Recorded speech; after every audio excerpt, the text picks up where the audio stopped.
Welcome to Monday. It's the 26th day of February, 2024. Your Day Weather Podcast brought to you by Hot Springs County Travel and Tourism, Wyoming's Hot Springs in Thermopolis. Check them out at thermopolis.com.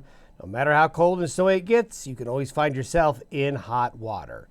Poetic Justice is the title of the podcast this morning. You might be wondering why. Well, a lot of times I always have to give bearers of bad news. A lot of times people think I'm excited when bad weather comes, which is absolutely true.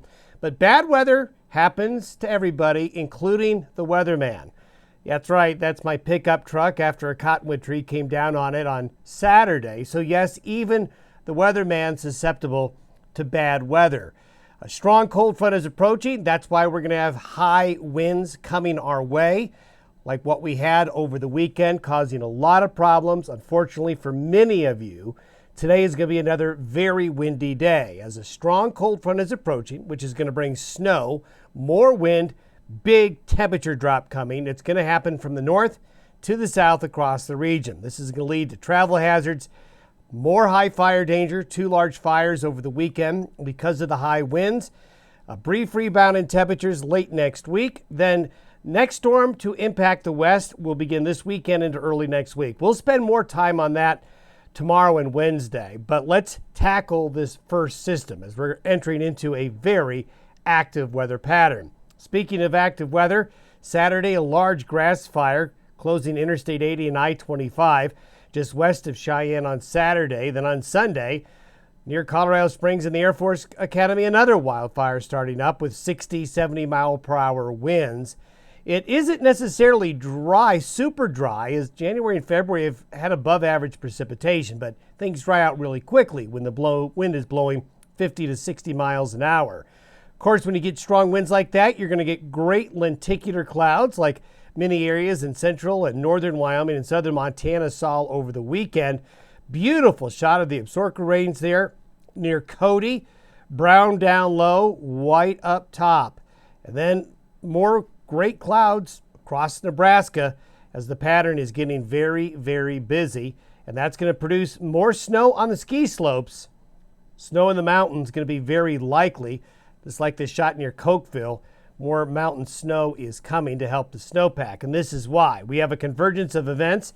You can see the counterclockwise spin right here. We've got a low just off the coast of California feeding Pacific moisture northward. And then if you look up here really closely, you can see the clouds are headed to the southeast there, and there's a little bit of a boundary showing up. This is the trough and the colder air up here, which is headed rapidly south and east, the cold front, and moisture is feeding out ahead of it.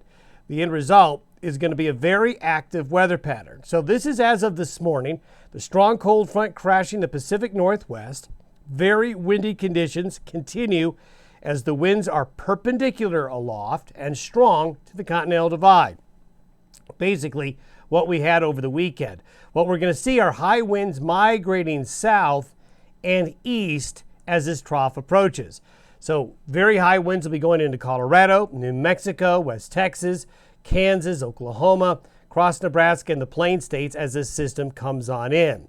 Then as we get into tomorrow, this is noon tomorrow, the front is going to advance rather quickly, bringing the wind out ahead of it, the cold in behind it, and going to be not a long period of snow, but an intense short period of snow associated with this front for the central and northern Rockies and northern plains as it moves through.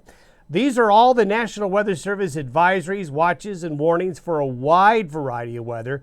This large area pink right here, this is because of high fire danger, basically a red flag warning because of the high winds and the high fire danger right here. The brown areas here represent high wind warnings, and the high wind warnings go all the way up into Montana. You can see there's basically a connection with the high winds and the high fire dangers. Then the pink and the blues here are winter storm warnings and winter weather advisories. Winter storm warnings for all the mountains of Colorado, southern Wyoming, the Wasatch, the northwest mountains of Wyoming, the Bighorns, as we'll see up here, Sheridan and Buffalo under a winter storm warning. Winter storm warnings for Wyoming's western mountains, high winds on the plains. Needless to say, there's a lot going on and will be here over the next 24 to 48 hours. a big change in the weather's coming. These are the high wind gusts between now and Wednesday morning. So you can see from Alberta and British Columbia all the way down to northern Mexico. See these high winds here across New Mexico, West Texas, southern Colorado. This is the next area to be hit really hard with high winds. Still very windy across portions of Wyoming and northern Colorado again today ahead of the front. Temperatures will drop sharply. These are temperatures by Wednesday morning. It'll be very mild today, at least in the central and southern areas. Then the high winds come, the north winds blow in, and the temperatures drop really, really quickly. And precipitation will fall from Arizona, kind of on an arch all the way back up to here. Overrunning snow will take place across North Dakota, Minnesota, parts of northeastern Montana, southern Canada. And you can see the blue areas here in the mountains with some yellow. Very good production of snow will fall in the mountains as this front goes through.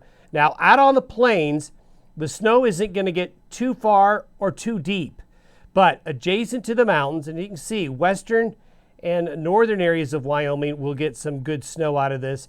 Also along the Interstate 80 corridor, be ready for high winds and snow and very icy roads and highways. This is what the snowfall totals look like through Wednesday morning. Again, it's the mountains and near the mountains that are going to do the best. Nice swath of snow up here and across North Dakota and the northwest areas of Minnesota.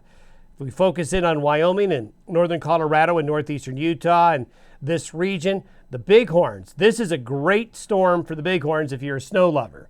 This will deposit probably the best one-time snow event in the Bighorns so far this winter. But the Yellowstone Plateau, the Beartooth, the Wasatch, and the Wyoming's western mountains here are all going to do well. More snow for the Colorado ski areas and across southern Wyoming, and a bit more snow in the Black Hills area. Bit of a snow hole here. Downsloping winds off the Bighorns will be causing that. But watch I-25, I-90, I-80, and other roads and highways and mountain passes tonight, tomorrow, into Wednesday morning. Then we get a break. We're going to go back into southwest wind flow by Thursday, Friday, and this is Saturday. Now, we'll spend time on this next storm later, tomorrow and into Wednesday. There's a lot of question marks on where this ends up. It could end up down here. It could end up here. We don't know yet. But this is the next weather pattern change, and it will affect the west with more stormy, colder, unsettled weather by the weekend, and especially as we get into the early portions of next week. But we'll tackle this first event first, concentrate on this next storm later. Have yourself a good Monday. We'll see you tomorrow.